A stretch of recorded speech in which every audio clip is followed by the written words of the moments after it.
Marcus Chen wiped the sweat from his forehead as he hunched over the quantum resonance chamber, his tools scattered across the metal floor of his cramped workshop.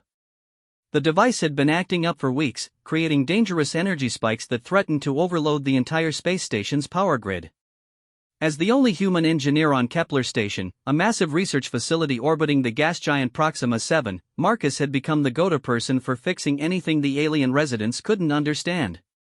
The irony wasn't lost on him. Here he was, supposedly the most primitive species on the station, yet every other day someone came knocking on his door with a broken piece of advanced technology. The Zephyrians with their crystalline bodies couldn't handle delicate electronics. The gas-based Nebulans had no concept of solid-state physics. Even the highly intelligent Cerebrians, with their massive brain capacity, seemed to lack the intuitive understanding of mechanical systems that humans possessed. Marcus had been working on the quantum chamber for 3 hours straight, his back aching from the awkward position. The device was Zephyrian technology, far more advanced than anything Earth had produced, but it suffered from the same problem as most alien tech: it was built without considering the possibility of malfunction. When these devices worked, they were miraculous. When they broke, they became incredibly dangerous. He had traced the problem to a misaligned quantum matrix within the core housing. The alignment had to be perfect, measured in nanometers, and required steady hands and an understanding of how the quantum fields interacted with the physical components. It was delicate work that most aliens on the station found impossible. The door chime rang softly, but Marcus was too focused to notice. He had his head deep inside the chamber housing, carefully adjusting microscopic components with the quantum tweezers. One wrong move could cause a cascade failure that would destroy half the station. "Mr. Chen," came a melodic voice from behind him. Marcus jumped, his hand jerking slightly. He quickly steadied himself and slowly backed out of the chamber, turning to see Lyra standing in the doorway. She was a Melodian, one of the more fascinating species on the station. Her kind were humanoid but taller and more graceful, with skin that seemed to shimmer between blue and silver depending on the light. Their most striking feature was their ability to modulate their voices like living musical instruments. Lyra worked as his assigned habitat assistant, what humans might call a maid, though her duties extended far beyond cleaning. She managed his living quarters, prepared his meals according to human nutritional needs, and helped him navigate the complex social customs of the various alien species on the station. The Galactic Council had assigned her to him when he first arrived, recognizing that humans needed special accommodation to function in such a diverse environment. "I'm sorry to interrupt," Lyra continued, her voice carrying harmonious undertones that made even her apologies sound like music. "I came to clean your workshop as scheduled, but I can return later if you're in the middle of something important." Marcus wiped his hands on a cloth and gestured toward the quantum chamber. "Actually, your timing might be perfect. I'm trying to realign the quantum matrix in this chamber, but I need someone to monitor the harmonic frequencies while I work." "Your people have natural harmonic sensing abilities, right?" Lyra's eyes brightened with interest. The Melodians were indeed natural harmonists, able to detect and interpret frequency patterns that most other species couldn't perceive. "Yes, I can sense harmonic distortions quite easily. But wouldn't this be dangerous for me to be involved in?" "Not if we're careful," Marcus assured her. "I just need you to tell me when the harmonics reach perfect resonance. Think of it like tuning a musical instrument, but instead of sound waves, we're working with quantum frequencies." Lyra approached the device cautiously. Like many aliens, she had learned to respect human engineering work. There were stories throughout the galaxy of human engineers performing seemingly impossible repairs, often using methods that more advanced species couldn't understand or replicate. Marcus explained what he was doing as he worked. The quantum chamber was designed to generate controlled spatial distortions for faster-than-light communication across vast distances. The Zephyrians had built it using their crystalline technology, which grew components rather than manufacturing them. This made the devices incredibly efficient but also meant they couldn't be easily repaired when something went wrong. "The problem is that crystalline components change their quantum properties over time," Marcus explained as he carefully adjusted the matrix alignment. "The Zephyrians designed this expecting the device to be replaced every few years, but we've been using it for over a decade. The quantum fields have gradually shifted out of phase. Can you hear the harmonics, he asked Lyra as he made minute adjustments to the matrix positioning. Lyra closed her eyes and concentrated. Her skin began to shimmer more intensely as she focused her natural abilities on the quantum frequencies emanating from the chamber. "Yes," she said softly. "It's like a chord that's almost in tune, but one note is slightly sharp." "Perfect. Tell me when it sounds right." Marcus continued his delicate work, adjusting the quantum matrix 1 nanometer at a time. The process required incredible precision and patience. One wrong move could cause the matrix to collapse entirely, creating a quantum cascade that would destroy the device and potentially damage other systems throughout the station. As he worked, Lyra provided a steady stream of feedback about the harmonic changes she was sensing. Her natural abilities made her far more sensitive to the quantum frequencies than any technological sensor Marcus had access to. It was a perfect example of how human ingenuity combined with alien abilities could achieve results neither could accomplish alone. Getting closer, Lyra murmured, her voice taking on an almost trance-like quality as she focused on the frequencies. "The sharp note is coming into tune." Marcus made one final micro-adjustment, holding his breath as he waited for Lyra's assessment. "Perfect," she exclaimed, opening her eyes with excitement. "The harmony is beautiful now, like a perfectly tuned symphony." Marcus activated the chamber's diagnostic systems, and they both watched as the holographic display showed all systems functioning within normal parameters. The dangerous energy spikes were gone, replaced by the steady, controlled output the device was designed to produce. "Incredible," Lyra said, studying the readouts. "I've watched Zephyrian technicians work on these devices before, and they always seem to struggle with this type of repair. How do you make it look so easy?" Marcus chuckled as he began packing up his tools. "I don't think it's easy at all.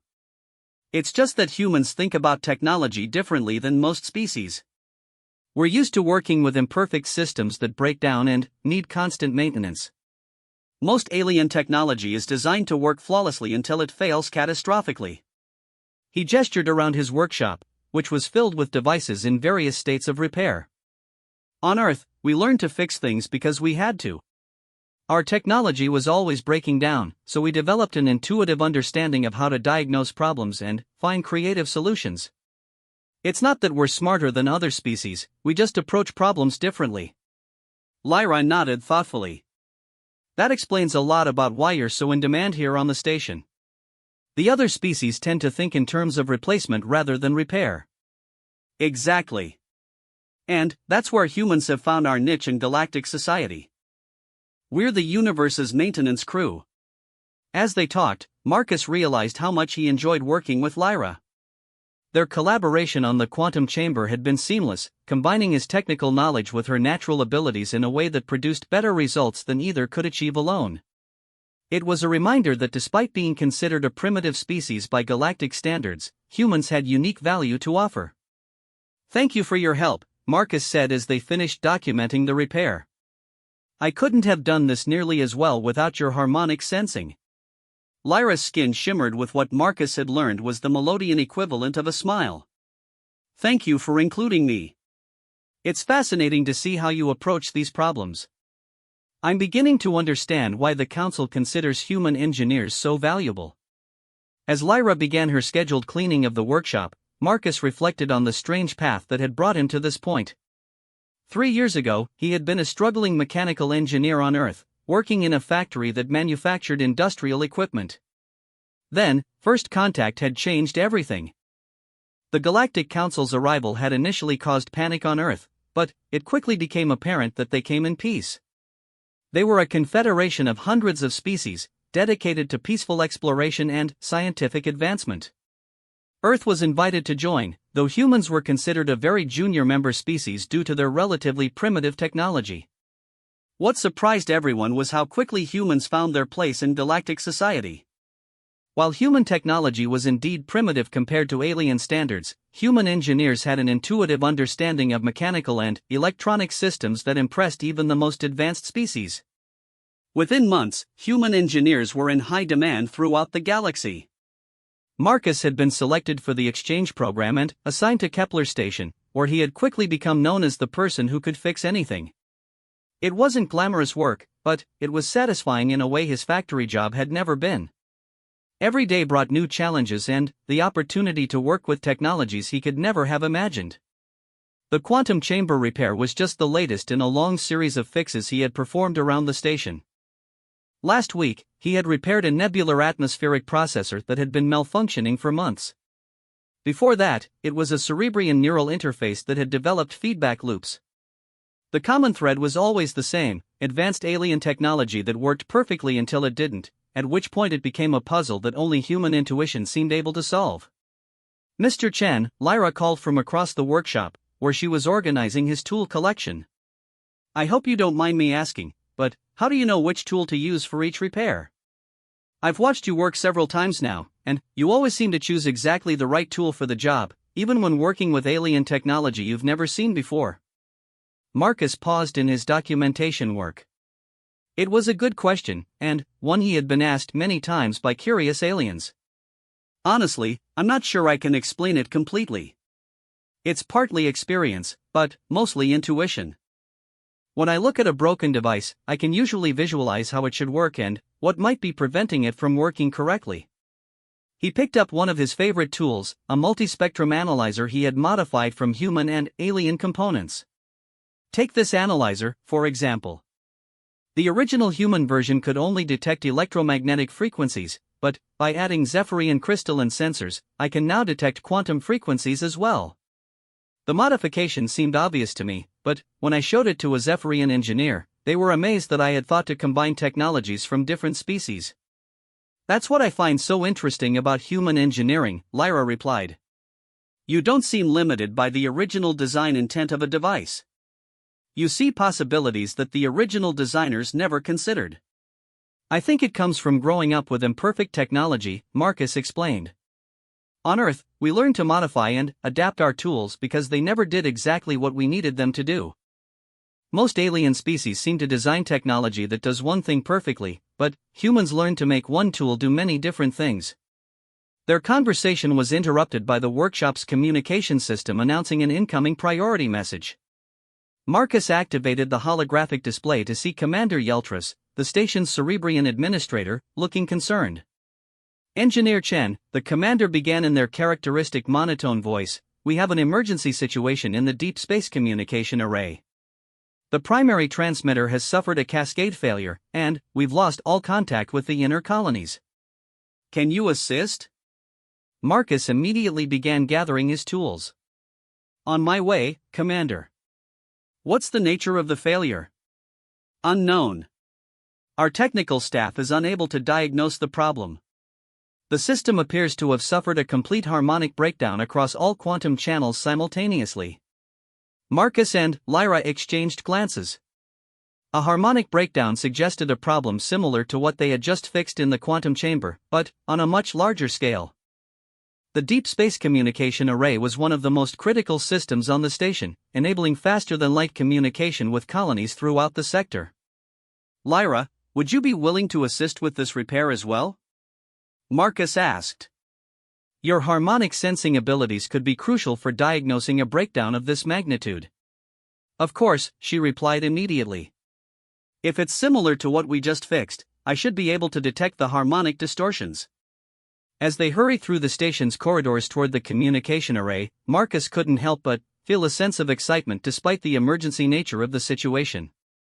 This was exactly the kind of challenge that made his work on Kepler Station so rewarding. He was about to tackle a problem that had stumped some of the galaxy's most advanced technical minds, armed with nothing but human intuition and alien partnership. The deep space communication array occupied an entire section of the station, a massive facility filled with quantum transmitters, harmonic amplifiers, and crystalline relay matrices. When they arrived, they found a dozen alien technicians standing around looking frustrated and confused. The main display showed nothing but static where normally there would be clear communication channels to dozens of colonies. Commander Yeltras approached them immediately. "Engineer Chen, thank you for coming so quickly. As you can see, we have a complete system failure. None of our technical staff can determine the cause." Marcus studied the diagnostic displays, noting the patterns in the static and the energy readings from various components. Already, his mind was beginning to form theories about what might have gone wrong. But he would need Lyra's harmonic sensing to confirm his suspicions and guide the repair process. "Commander, I'll need access to the primary quantum matrices and permission to shut down the system for diagnostic testing," Marcus said. "This looks like it might be a cascading harmonic failure, similar to problems I've seen in smaller quantum devices." "You have full authorization," the commander replied. "Restoring communication with the colonies is our highest priority." As Marcus began his initial assessment of the communication array, he realized this would be his most challenging repair yet. But, with Lyra's help and his growing understanding of alien technology, he felt confident they could solve the problem. After all, that's what humans did best: fix things that everyone else thought were unfixable. Marcus stood before the massive communication array, its towering quantum transmitters rising 3 stories above him like crystalline monuments to galactic connectivity. Each transmitter was the size of a small building, filled with intricate networks of quantum matrices, harmonic amplifiers, and exotic matter conduits that enabled faster-than-light communication across thousands of light-years. The scale of the failure was unprecedented. Unlike the simple quantum chamber he had repaired earlier, this system involved hundreds of interconnected components, each one capable of catastrophic failure if mishandled. The alien technicians had already tried conventional diagnostic approaches, but the cascade failure had created such complex interference patterns that their instruments couldn't isolate the root cause. "Lyra, I need you to position yourself at the harmonic monitoring station," Marcus instructed, pointing to a control console surrounded by crystalline sensors. "I'm going to start with the primary transmitter and work my way through the system methodically. Your job is to listen for any harmonic signatures that seem out of place." As Lyra took her position, Marcus began his investigation. He started by examining the physical components, looking for signs of damage or misalignment. The quantum transmitters were Cerebrian technology, built using pure thoughtform engineering that created perfect mathematical structures. Unlike the Zephyrian crystalline devices that grew organically, Cerebrian technology was designed with absolute precision. The interesting thing about Cerebrian engineering, Marcus explained to Lyra as he worked, is that they design everything according to pure mathematical principles. Every component is exactly where it should be according to their calculations. But they sometimes miss the real-world factors that can affect performance over time. Marcus climbed inside the first transmitter housing, his portable scanners detecting quantum field fluctuations that seemed random at first glance. But, as he studied the patterns, he began to see underlying rhythms that suggested a systemic problem rather than random component failures. "I'm seeing quantum field oscillations that follow a specific pattern," he called out to Lyra. "Can you detect any harmonic signatures that match this frequency?" Lyra closed her eyes and extended her natural sensing abilities throughout the communication array. Her skin began to shimmer with increasing intensity as she focused on the quantum harmonics permeating the massive facility. "Yes," she said after a moment, her voice taking on that trance-like quality he had noticed before. "There's an underlying rhythm throughout the entire system, like a heartbeat that's slightly irregular. It's very faint, but once you notice it, it's everywhere." Marcus felt a surge of excitement. The irregular harmonic pattern Lyra described matched his theory about the failure. "That heartbeat you're sensing might be the key to everything. I think what we're dealing with is a resonance cascade that started small and gradually spread throughout the entire system." He moved to the second transmitter, then the third, finding the same oscillation patterns in each one. The cascade had infected every component of the array, creating a feedback loop that disrupted all communication channels simultaneously. "It's like a virus," Marcus muttered to himself as he pieced together the sequence of events. But, instead of infecting computer code, it infected the quantum harmonics themselves. Commander Yeltris approached the transmitter housing where Marcus was working. "Engineer Chen, have you determined the nature of the failure?" Marcus emerged from the housing, his tools in hand and his mind racing with possibilities. "Commander, I believe what happened is that one of the quantum matrices developed a slight harmonic instability. Instead of failing immediately, it created a resonance pattern that gradually spread to other components through the quantum field connections." "Is such a thing possible?" the commander asked, their large Cerebrian brain already calculating the implications. "With Cerebrian technology, yes," Marcus replied. Your people design systems with such perfect quantum coherence that they're incredibly efficient, but that same coherence makes them vulnerable to this type of cascade failure. One small instability can propagate through the entire network. The commander's expression showed both fascination and concern. Our designers never considered this possibility. How can such a failure be prevented in the future? That's something we can address after we fix the current problem, Marcus said diplomatically. He had learned to be careful when suggesting improvements to alien technology, as some species took such suggestions as criticism of their engineering abilities. Marcus spent the next several hours mapping the cascade failure throughout the communication array. With Lyra's harmonic sensing guiding him, he was able to trace the progression of the resonance virus from its point of origin in transmitter 7, through the quantum field networks, to every other component in the facility. The solution, when it finally came to him, was elegantly simple. Instead of trying to repair each infected component individually, he could use the same quantum coherence that had allowed the failure to spread as a means to broadcast a corrective harmonic pattern throughout the entire system. It's like tuning an orchestra, he explained to Lyra as he began setting up the corrective procedure. Instead of tuning each instrument separately, we're going to broadcast a perfect reference tone that all the instruments can lock onto simultaneously.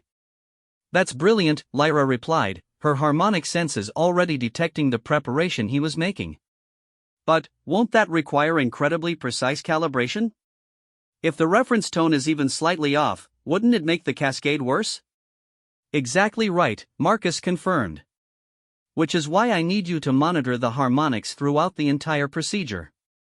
You'll be able to detect any deviation from the correct frequency instantly, while my instruments might miss subtle variations. The corrective procedure required Marcus to reconfigure the primary harmonic generator to produce a quantum reference tone at precisely the right frequency to counteract the cascade failure. The calculations were complex, involving quantum field equations that pushed the limits of his mathematical abilities. As he worked, Marcus reflected on how his partnership with Lyra had evolved throughout the day. What had started as a simple collaboration on a routine repair had become a demonstration of how human and alien abilities could complement each other in ways neither species had originally anticipated. Ready to begin the harmonic correction, Marcus announced to the assembled technicians. Lyra will monitor harmonic stability while I adjust the reference frequency. Everyone else should maintain safe distance from the transmitters. Marcus activated the primary harmonic generator and began broadcasting the corrective tone. Throughout the facility, quantum fields began to shift and align as the reference frequency propagated through the communication array's networks. The irregular heartbeat is changing, Lyra reported, her voice filled with concentration. The rhythm is becoming more stable, but there are still some discord notes in the harmony. Marcus fine-tuned the reference frequency, making minute adjustments based on Lyra's feedback. The process was delicate and time-consuming, requiring constant communication between them as they worked to eliminate every trace of the cascade failure. Better, Lyra said as Marcus made another adjustment. The harmony is getting cleaner, but I'm still sensing some instability in the higher frequency ranges. Marcus modified the harmonic generator to include corrective subtones that would address the higher frequency instabilities. The quantum mathematics involved were incredibly complex, but his intuitive understanding of harmonic systems allowed him to make adjustments that would have taken alien engineers hours to calculate. That's it! Lyra exclaimed suddenly. The harmony is perfect now, like a crystal-clear bell tone ringing throughout the entire facility. Marcus monitoring systems confirmed Lyra's assessment. The cascade failure had been completely eliminated, and all communication channels were showing normal quantum coherence levels.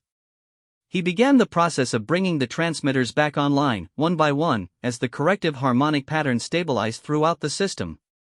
The main display flickered to life, showing clear communication channels to dozens of colonies throughout the sector. The alien technicians burst into excited conversations in their various languages as they confirmed that full communication had been restored. Commander Yeltris approached Marcus and Lyra with an expression that might have been a smile on a Cerebrian face. Engineer Chen, Assistant Lyra, you have accomplished something remarkable today. Not only have you repaired a failure that stumped our best technical minds, but you've done so using methods we never would have considered.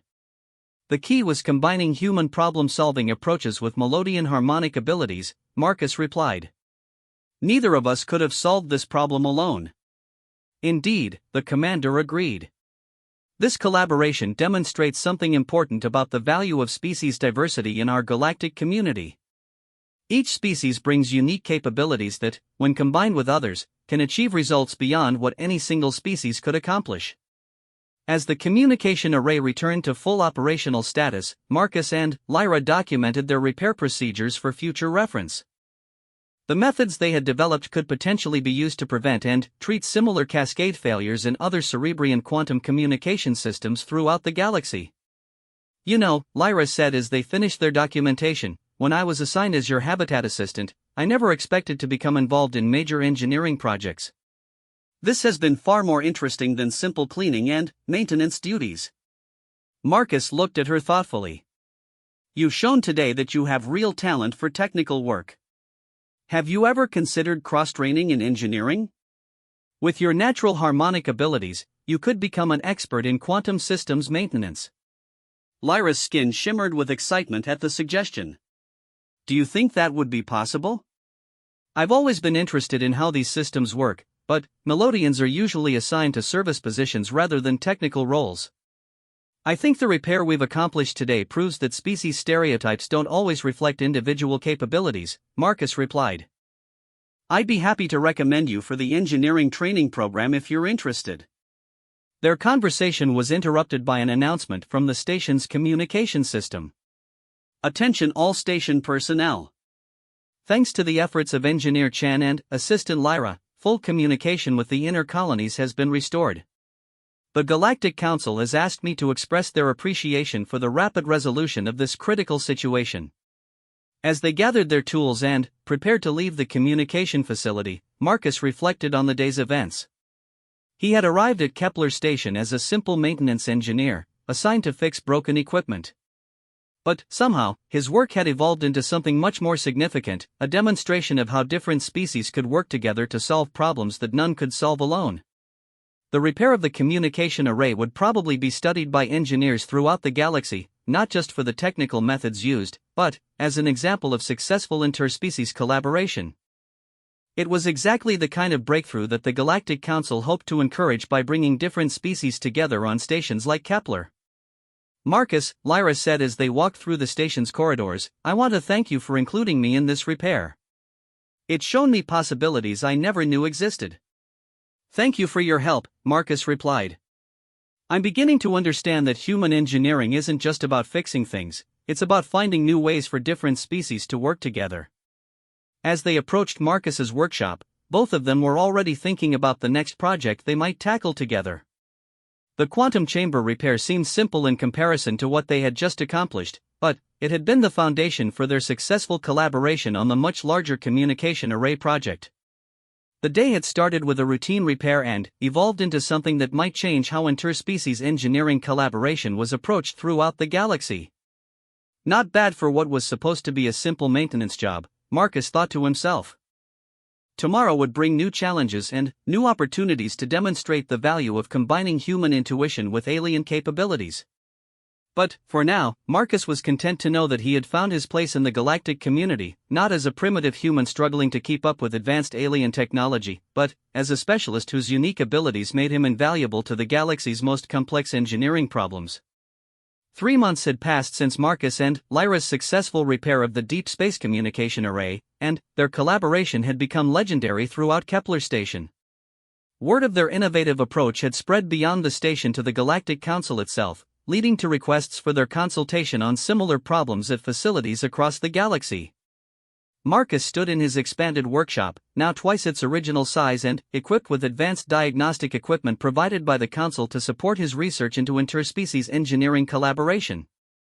Charts and diagrams covered the walls, showing harmonic patterns and quantum field interactions that had become the foundation for a new field of study.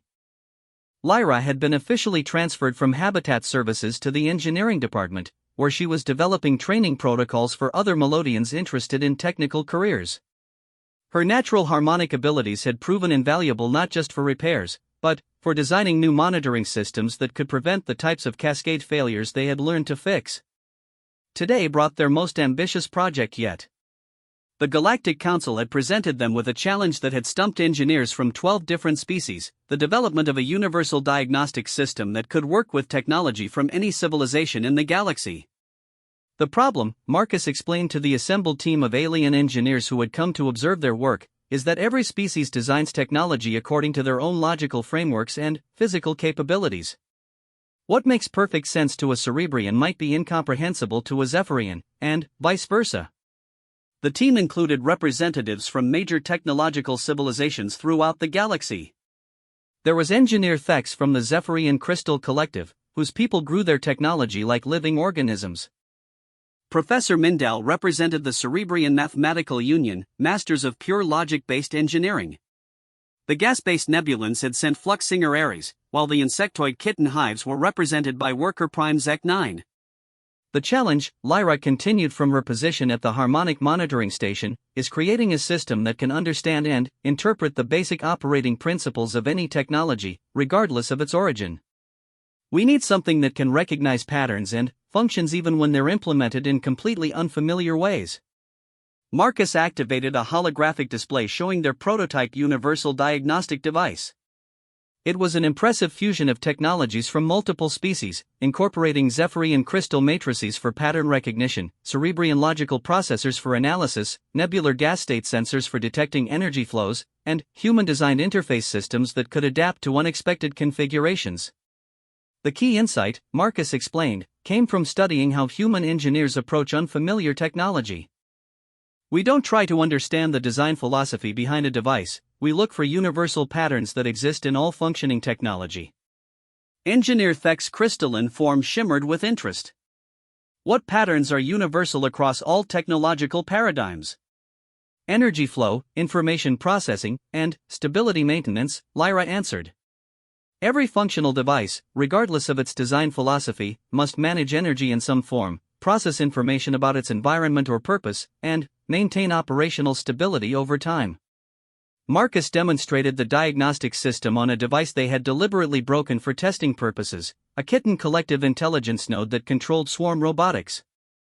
The technology was completely alien to most of the observers, using quantum entanglement patterns that mimic the natural hive-mind communications of the kitten species. Watch what happens when we apply the universal diagnostic approach, Marcus said, activating their prototype device. Instead of trying to understand kitten design philosophy, the system looks for the fundamental patterns that must exist in any functional technology. The diagnostic display showed 3 distinct analysis streams. The first tracked energy flows through the device, mapping how power moved from component to component regardless of the specific technologies involved. The second analyzed information patterns, identifying data pathways and processing nodes without needing to understand the specific protocols being used. The third monitored stability indicators, looking for signs of malfunction or degradation in system performance. Fascinating, Worker Prime Zek 9 buzzed through their translation device. Your system is identifying the malfunction in our collective node without any knowledge of kitten technology principles. The diagnostic had indeed located the problem. A quantum entanglement matrix had developed phase drift that was disrupting the collective intelligence pathways. It was exactly the type of failure that kitten engineers would expect, but the universal diagnostic had identified it using pattern recognition rather than species-specific knowledge. Now watch this, Lyra said, her harmonic senses focused on the quantum patterns within the device. I'm going to guide Marcus through a repair procedure, even though neither of us understands kitten technology. Marcus began working on the collective intelligence node, using the universal diagnostic to guide his actions. The system translated the repair requirements into concepts he could understand, realigned quantum matrices to restore phase coherence, similar to the work he had done on Cerebrian communication arrays but implemented using completely different technology. The beauty of this approach, Professor Mindal observed, is that it leverages the universal principles that underlie all functional technology, regardless of the species that created it. As Marcus made careful adjustments to the kitten device, guided by the universal diagnostic and Lyra's harmonic monitoring, the assembled engineers began to understand the implications of what they were witnessing. If successful, this approach could revolutionize how different species collaborated on technological problems throughout the galaxy. Phase coherence restored, Lyra announced as the quantum entanglement pattern stabilized within the device. The collective intelligence pathways are functioning normally again. Worker Prime Zek-9 tested their repaired node, connecting it to a small swarm of maintenance drones that immediately began coordinating their movements with perfect precision. Remarkable. You have repaired kitten technology using human intuition and Melodian harmonic sensing, without any specific knowledge of our design principles. The success of the demonstration sent excited ripples through the assembled engineers. Representatives from each species began discussing how the universal diagnostic approach could be applied to their own technological challenges. This has implications far beyond simple repairs, Engineer Thex noted, their crystalline structure resonating with excitement. Such a system could facilitate technology sharing between species, accelerating advancement for all civilizations. Marcus and Lyra exchanged glances, both understanding the magnitude of what they had accomplished. They had created something that could bridge the technological gaps between species, making collaboration possible on a scale never before achieved in galactic history. Over the next several hours, they demonstrated the universal diagnostic on devices from each species present. Every time, the system successfully identified problems and guided repairs, regardless of how alien the technology appeared to human understanding. The nebular atmospheric processor that had seemed like pure magic to solid matter species was revealed to follow the same energy flow patterns as any mechanical device. The Cerebrian quantum computer that operated according to pure mathematical logic still required the same stability maintenance as any other complex system. I'm beginning to understand something important, Flux Singer Ares noted, their gaseous form shifting with excitement. The differences between our technologies may be less fundamental than we believed. We all face the same basic challenges, managing energy, processing information, maintaining stability, but we've developed different solutions based on our physical nature and cultural preferences. Exactly, Marcus confirmed. The universal diagnostic doesn't try to understand why each species chose their particular solutions. It just recognizes that all successful solutions must address the same universal requirements. As the demonstration concluded, Commander Yeltris arrived with an urgent message from the Galactic Council. The success of your universal diagnostic system has attracted attention from the highest levels of galactic government, the commander announced. The Council is requesting that you present your findings at the Grand Assembly next month. Marcus felt a moment of vertigo at the implications. The Grand Assembly was the largest gathering of intelligent species in known space, representing thousands of civilizations from across the galaxy. To present their work at such a venue would establish the universal diagnostic approach as a fundamental breakthrough in interspecies collaboration. There's more, Commander Yeltris continued. The Council is proposing the establishment of a new institution, the Interspecies Technology Collaboration Institute, with you and Lyra as its founding directors. The room fell silent as everyone absorbed the magnitude of this proposal. Such an institute would represent a fundamental shift in how galactic civilization approached technological development, moving from species-specific advancement to truly collaborative innovation. The institute would be based here on Kepler Station, the commander explained, expanded to accommodate research teams from hundreds of species. Your universal diagnostic approach would be the foundation for training programs that teach engineers from all civilizations how to work effectively with alien technologies. Lyra's skin shimmered with an intensity Marcus had never seen before. We would be training the next generation of galactic engineers to think beyond the limitations of their own species' technological paradigms. More than that, Marcus realized, his mind racing with possibilities. We would be creating a new kind of engineer, one who could work with any technology from any civilization, bridging gaps that have existed since the formation of the galactic community. The assembled engineers began discussing the implications with growing excitement. Such an institute could accelerate technological advancement throughout the galaxy by orders of magnitude, as innovations from one species could be rapidly adapted and improved by insights from others. I accept, Marcus announced, looking at Lyra for confirmation. She nodded enthusiastically, her harmonic abilities already sensing the perfect resonance of agreement throughout the room. We accept, Lyra corrected, emphasizing their partnership. But, we want to establish one principle from the beginning: the Institute will be based on true collaboration between species, not human dominance of alien technology. Every species has unique insights to contribute. Worker Prime Zek-9 buzzed approvingly. Spoken like true engineers. The Kitten Collective would be honored to contribute our swarm intelligence expertise to such an institution. Similar commitments came from representatives of every species present. The universal diagnostic demonstration had convinced them that interspecies collaboration could achieve results that no single civilization could accomplish alone. As the meeting broke up and the alien engineers began making plans to return to their respective civilizations, Marcus and Lyra found themselves alone in the workshop where their partnership had begun. "Can you believe how far we've come?" Lyra asked, looking around at the evidence of their collaboration. "This morning we were testing a diagnostic device. This evening we're founding directors of a galactic institution. It's overwhelming," Marcus admitted. "But also exciting. We have the opportunity to change how technological development happens throughout the galaxy." They began planning for the Grand Assembly presentation, knowing that they would need to demonstrate not just the technical capabilities of the universal diagnostic, but the collaborative principles that made it possible. "The most important thing," Lyra observed, "is showing that this approach works because it respects the unique contributions of every species while recognizing the universal principles that unite all technology." Marcus nodded, understanding the delicate balance they would need to maintain. Their success had come from finding the common ground between radically different technological paradigms without diminishing the value of species-specific expertise. As they worked late into the station's night cycle, both engineers felt the weight of history on their shoulders. They were no longer just solving individual technical problems, they were establishing the foundation for a new era of galactic technological collaboration. The journey that had started with a simple quantum chamber repair had led to something neither of them could have imagined: the opportunity to reshape how thousands of civilizations approached the challenges of technological advancement. Tomorrow would begin their preparation for the Grand Assembly, where they would present their vision of interspecies collaboration to representatives from across the galaxy.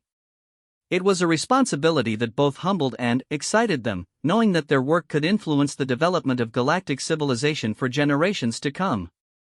But, tonight, in the quiet workshop where it all began, Marcus and Lyra simply enjoyed the satisfaction of knowing they had found something remarkable in their partnership, a demonstration that different species working together could achieve far more than any civilization could accomplish alone.